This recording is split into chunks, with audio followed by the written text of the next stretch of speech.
Good day everyone. Now we're going to discuss about Gagne's 9 events of instruction. Let's have first learning objectives. Number 1, determine Gagne's 9 events of instruction. Number 2, provide classroom situation that support the concept of Gagne's theory. And number 3, reflect and apply all the Gagne's 9 events of instruction in different contexts. So let's start. Gagne's theory of instruction is commonly broken into 3 areas. Number 1, the taxonomy of learning outcomes. Number 2, the conditions of learning. And number 3, the 9 events of instruction.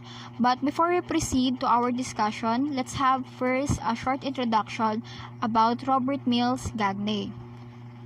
Robert Mills Gagne was an educational psychologist who pioneered the science of instruction during 1940s, wherein his work had a profound influence when it comes to education, military, and industrial training. Also, in his book, The Conditions of Learning, that first published in 1965, he identified the mental conditions that are necessary for effective learning. Later on, may didiscuss natin itong mental conditions na sinasabi sa book ni Robert Mills Gagne. Taxonomy of Learning Outcomes. Taxonomy of Learning Outcomes ni Robert Gagne is somewhat similar to Bloom's taxonomy, wherein kay Bloom ay meron siyang 3 domains of learning: cognitive, psychomotor, and affective. Kay Robert Mills Gagne naman consists of 5 categories. Ito yung verbal information, intellectual skills, cognitive strategies, attitudes, and motor skills. So let's discuss first verbal information.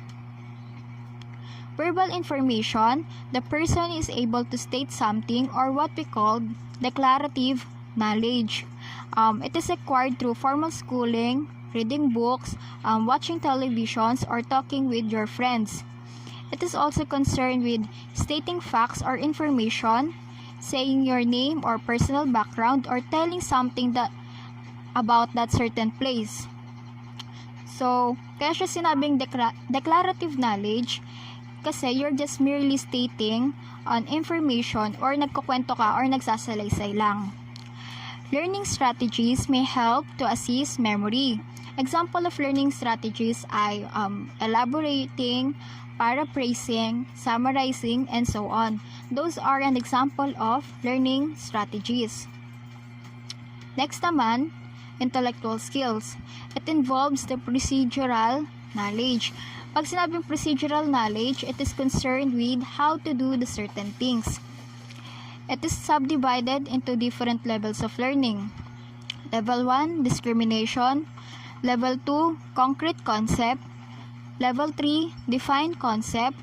Level 4, rule. And level 5, problem solving. So, itong levels of learning under intellectual skills, kung i-observe natin, it is from basic to complex one.